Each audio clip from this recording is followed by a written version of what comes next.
Get ready. Start.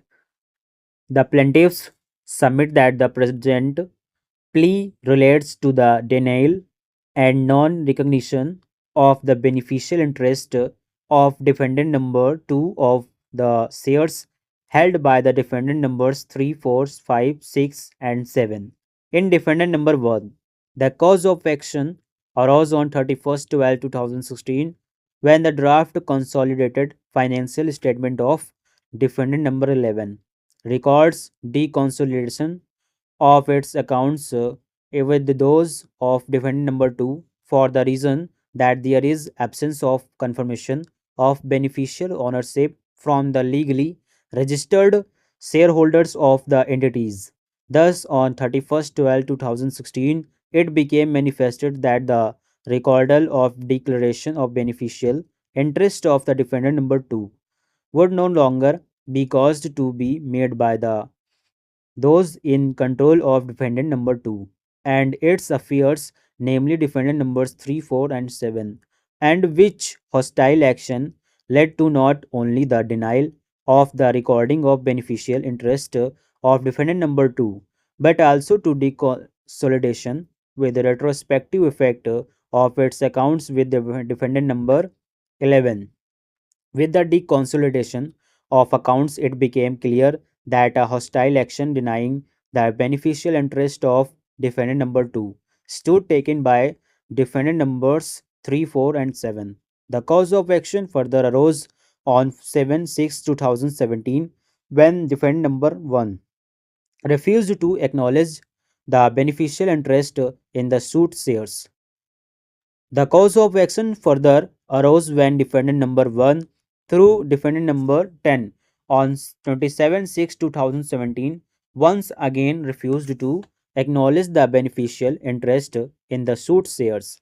The cause of action further arose on 12/11/2017 and 24/11/2017 when newspaper articles being in public knowledge suggested that the equity of the defendant number 1 is being sold to private equity investors through a bidding process, and the present investors including the defendant numbers 3 to 7 along with defendant numbers 8 and 9 are attempting to sell their investments in the defendant number 1 and exit the health insurer. The cause of action further arose on 21/12/2017 when newspaper articles of the Economic Times being in public knowledge suggested that the five companies have been shortlisted to purchase the defendant number 1 and that the floor price of 5,500 crore has been put for the sale by the defendant number 1. The plaintiffs thus wanted a declaration to the effect that shares in the Indian company, which are held by the defendant numbers 3 to 7, in fact belong to defendant number 2. Company, since defendant number 2 did not come forward to make the said claim, derivative action was filed by the plaintiffs on its behalf to the aforesaid effect. As per the plaintiffs, the High Court of Madras at Chennai had the jurisdiction to entertain the same in as much as one registered office of the Indian company is in Chennai. 2. The investments made by the defendant number 2 were made in the Indian company in Chennai, and 3. Substantial part of cause of action as reflected in the correspondence letters exchanged between plaintiffs number 2 and defendant numbers 1 and 10 arose in Chennai. The contesting defendants questioned the territorial jurisdiction of the Madras High Court to entertain the said suit on the ground that no cause of action available to the plaintiffs to maintain the suit arose within the jurisdiction of the said court. In substance, the plaintiffs were attempting to resolve the dispute between the shareholders of the company through all these shareholders are residents and nationals of Dubai.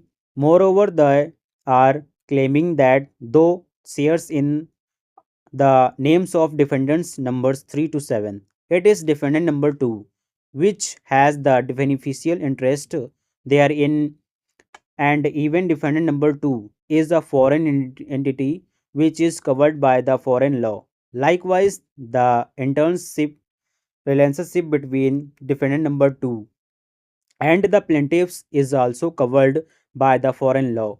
It was additionally contended that the claims made by the plaintiffs are not enforceable even under the Companies Act 1956 or the Companies Act 2013 as far as interns disputes between the plaintiffs and the contesting defendants who are all shareholders of defendant number 2 are concerned they have arisen in Dubai, which is outside the territorial jurisdiction of Chennai.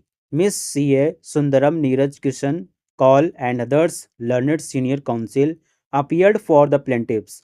In substance, their argument was that the learned single judge of the Madras High Court had rightly allowed the application for leave to file the suit after satisfying that the court at Chennai had the territorial jurisdiction to entertain such a suit, which was a derivative action taken out by the plaintiffs on behalf of defendant number 2.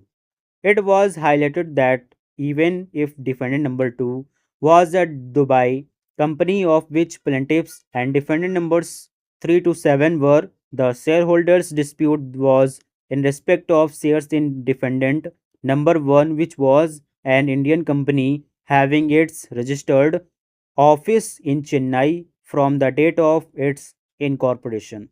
Stop.